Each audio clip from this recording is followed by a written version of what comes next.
Good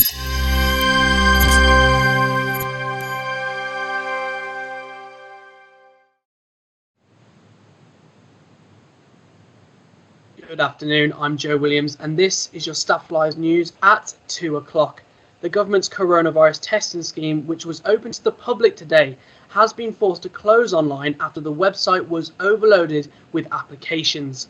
Meanwhile, Transport for London has announced its plans to furlough 7,000 staff as the lockdown enforced by the government continues to limit the public's ability to travel.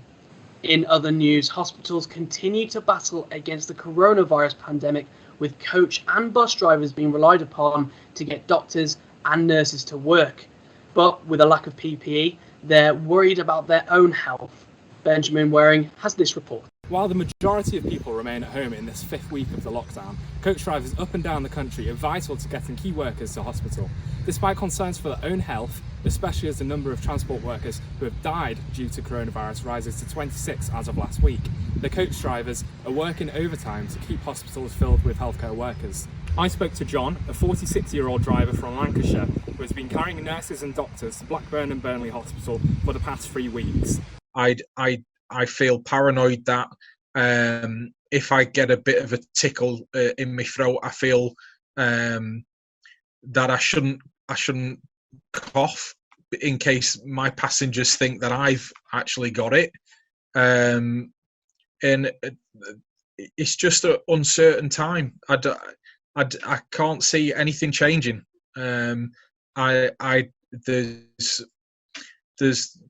There's very little that's going to happen in the future that will make me feel safe. There's just too many people getting on the buses in a close space without any equipment themselves. There's no masks. They don't wear masks. They don't wear gloves. It's just like the normal passengers getting on, and it does surprise me because they are, they are key workers themselves, the frontline NHS staff. And I'm really surprised that they're not taking more precautions themselves when they're travelling to and from work. With at least another 2 weeks of the current lockdown before another review takes place, it's these coach drivers that are keeping hospitals filled throughout an unprecedented crisis. Benjamin Waring, Staff Live. Head teachers say they are concerned that some pupils will fall behind as not every family has access to computers. With the majority of homeschooling lessons taking place online, some education authorities are trying to address digital poverty. Jamie Moore reports.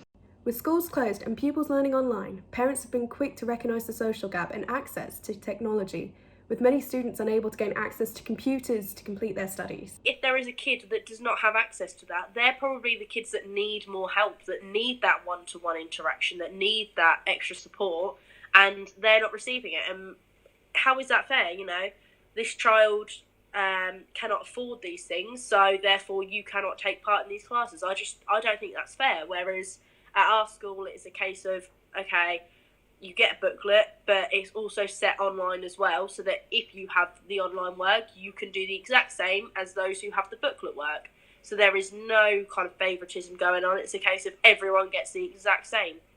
Sports lessons are also being taught remotely. Gareth Cousins, a physical education teacher, explains how important it is for children to stay healthy and active during lockdown.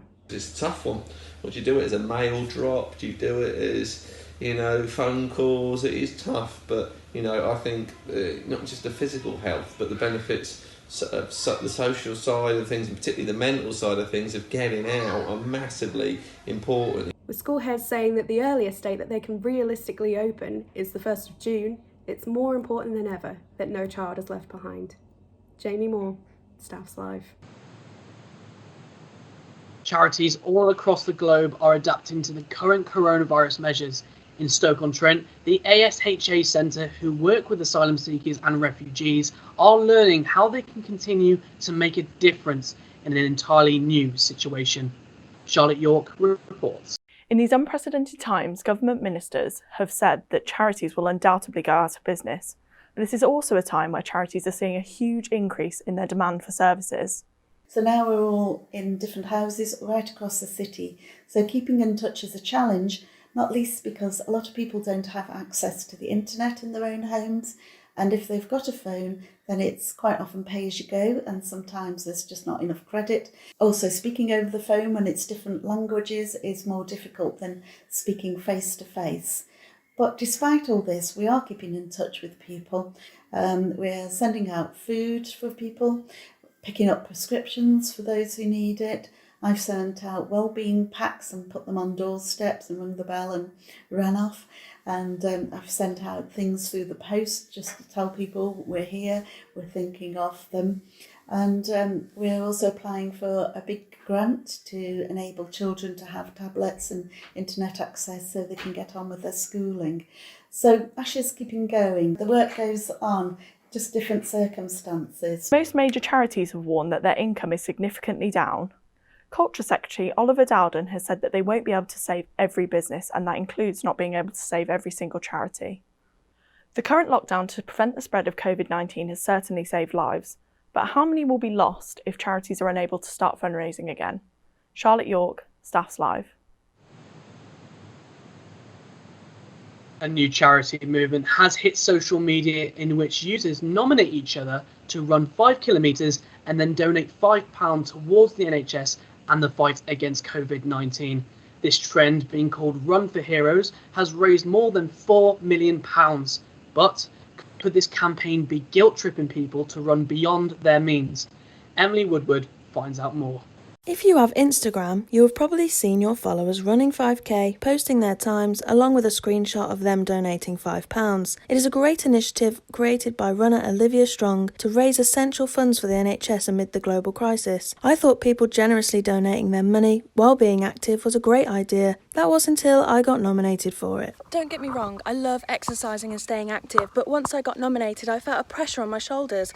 What if I can't run the 5k? Will I be letting down the NHS?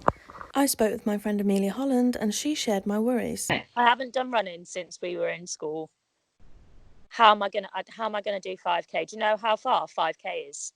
Yeah. But people all think that I don't support the NHS. I got in touch with personal trainer Ellie Money Taylor to see if she could shed some light on how anyone would complete this challenge. So asking someone who's never run before or doesn't do any exercise to run 5k is a huge ask. It's not just fitness levels either. It's things like pacing yourself, your mental strength to be able to go out and run that far. Things like breathing techniques. Now in particular is not the time to be putting your body under extreme stress either. At the moment, it's extremely important for our immune systems to be as strong and as healthy and as high as possible. So putting our bodies under extreme pressure is not going to be that beneficial to us. Finally, I spoke to my friend Ruth Brims, a midwife working on the front line for the NHS, and she summed up her thoughts on the movement. Well, working in hospital, I get to see exactly where the money goes, which is really good. And it doesn't really matter if you can run 5k in under 30 minutes, over 30 minutes, it doesn't matter. The most amazing thing is the support which we get, which keeps the morale up. And it just spurs us on every day. So thank you. And I think that says it all. Emily Woodward, Staffs Live. Thank you for that, Emily. Now over to Matt Bates with the... Gary Hoffman is set to be appointed the new chairman of the Premier League. The investment banker said the role is an honour, and he said that it's convinced this togetherness will help the Premier League long into the future. In other news, Phil Neville has confirmed he will leave his position as England women's manager next summer. The coronavirus pandemic delayed the Olympics and the Women's Euros competitions, in which Neville was going to lead Team GB and England respectively. Neville's brother and Salford City co-owner Gary urged players to look for alternative employment options, possibly outside of football. This comes as clubs in Sky Bet Leagues 1 and 2 face fresh financial challenges as COVID-19 continues to impact the sport, with issues around player contracts ending this summer proving problematic. Mansfield Town Club chairman John Radford said in a letter to the EFL that governing bodies should introduce salary caps for the next season. This letter also recognised that revenues next season are likely to be reduced by as much as 50%. In local sport now, and Stoke City boss Michael O'Neill announced this week he'd be leaving his managerial position at Northern Ireland, with the coronavirus pandemic leading to possible scheduling clashes between club and country. I've looked into how O'Neill and others have reacted. Michael O'Neill has turned the tide at Stoke City since his arrival, steering the club out of the relegation zone. And for many players and staff, like under-23s left-back Ryan Corrigan, O'Neill is a pleasure to have around. He's a fantastic manager, and he can only help the coach and stuff because he'll pass on his touch of genius, whatever you want to call it, that he'll pass on to other people, and other coaches will certainly benefit from him putting all his time and effort into Stoke. And from all the players that we speak to and every day, everyone's a big fan of him. He's doing an incredible job. However, Michael O'Neill told UTV that it's not necessarily goodbye Northern Ireland forever. I think down the line, if the opportunity ever arose again, it would be difficult for me not to consider it, I think. And whether that's as a manager or whether that's possibly in a different role where you still have the chance to influence football in Northern Ireland. Some fans on social media have reacted to the news positively, but it may be a while until we get to see the true impact of O'Neill's decision.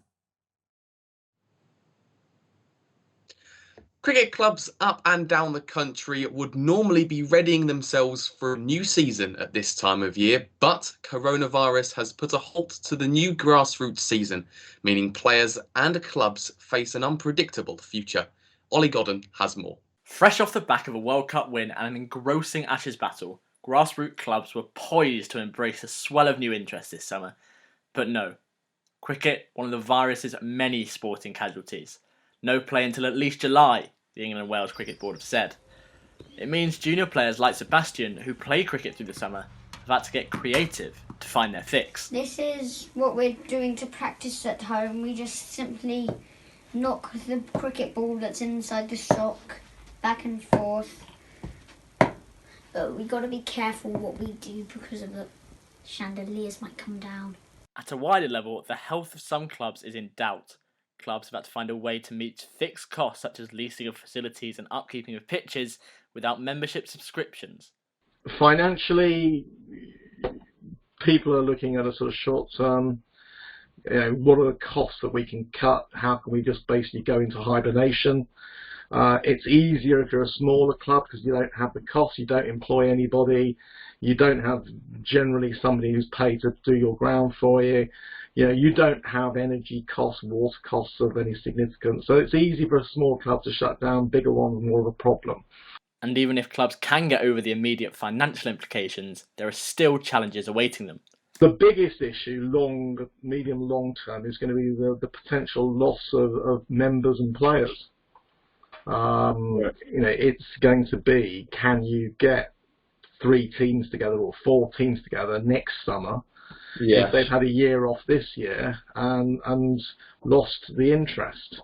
So with financial anxiety and worries about membership going forwards, the only thing that's guaranteed this summer is uncertainty. Ollie Godden, Staffs Live.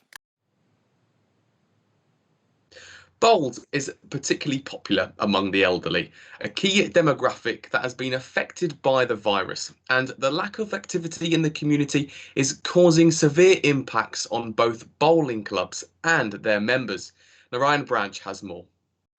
Bowls is one of the 10 core sports of the Commonwealth Games, but is currently facing a host of social and economic problems due to the coronavirus pandemic.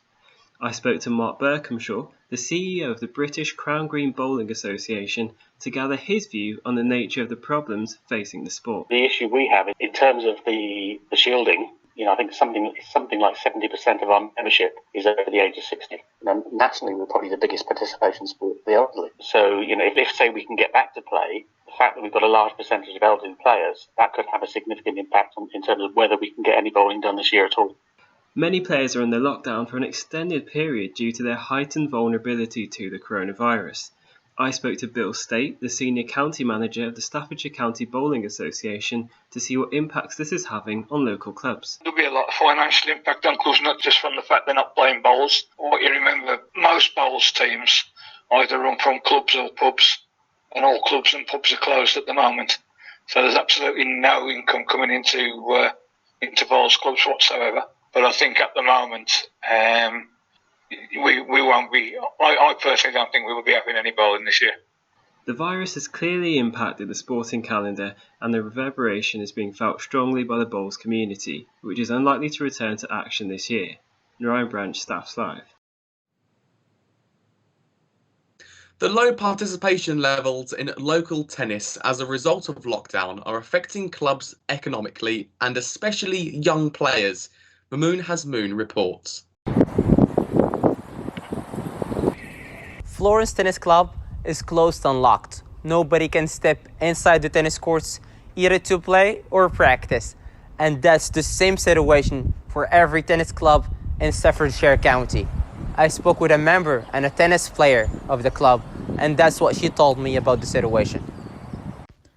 It's a shame. The club is closed, we can't play tennis anymore. I spoke with my coach yesterday and he said all the national tournaments I was going to play are cancelled. This pandemic is not only affecting the lives of humans, but also the progress of young athletes. Mamoon Hasmoon, Staffs Live. And despite the virus preventing most sports from running, the PDC have been keeping fans entertained with their darts home tour. Alex Lavery reports.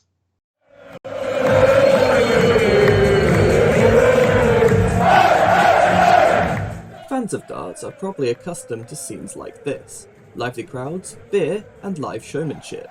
However, in lockdown Britain, the dart scene has looked more like this. The PDC Home Tour is now entering its second week and sees professionals competing at home and streaming it live online. I spoke to the PDC head of media, Dave Allen, on how their dedication to players' welfare inspired the creation of the Home Tour. We want it to be seen that we're not just looking after the kind of top 8, top 16 at the very elite level of the game. We've actually got responsibility to all of the tour card holders to try and provide them a living. So, the idea of being able to do 32 groups of 4, potentially to involve all 128 was one that, we had to come around, fairly quickly.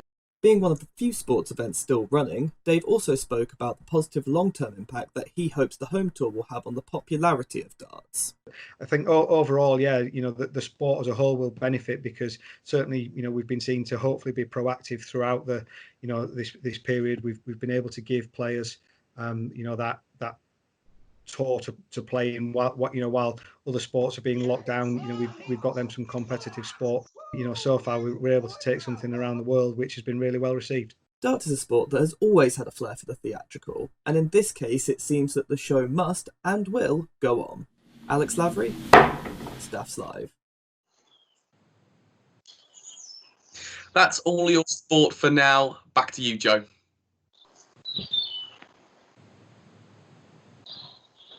Thanks, Matt. Now over to Talitha Gardner, who is live from her garden in Birmingham with the weather. Thanks, Joe. Well, there's nothing but blue skies here in Birmingham. The sun has been shining throughout this week and has given many of us the chance to get the lawnmower and the garden shovel out. And it certainly helps me to perfect my gardening skills. So far, we've had a stunner of a day with temperatures peaking at around 21 degrees. Heading into this evening, the temperatures remain mild, so prepare for a warmish night. We are in for a sunny Saturday with temperatures at around 20 degrees. But do expect some patches of cloud to move in as we move into the latter part of the day. Heading into this evening, temperatures are at around 13 degrees, so again, prepare for a warm night. Sunday sees temperatures dropping ever so slightly down to 17 degrees, but there will be plenty of sunny spells to take us through that day. Now, for all you gardeners out there will be patches of rain and potentially some thunder. Monday looks to be a little bit cooler and cloudier with temperatures at around 12 degrees. Overall, the weekend is looking to provide us with lots of blue skies like today, but please remember to stay indoors. That's all from my garden. Have a lovely weekend. Back to you, Joe. Thanks, Talitha. Finally, as we've been reporting in this programme over the last few weeks, it's difficult to comprehend the sacrifices made by so many. Over 100 frontline healthcare workers have died from coronavirus. Many more are separated from those they hold dear, so they can go to work to try and save our loved ones. Elsewhere, ordinary people in extraordinary circumstances inspired us with their heroism. Not least Captain Tom Moore, who turns 100 this weekend and who raised nearly £30 million for NHS charities.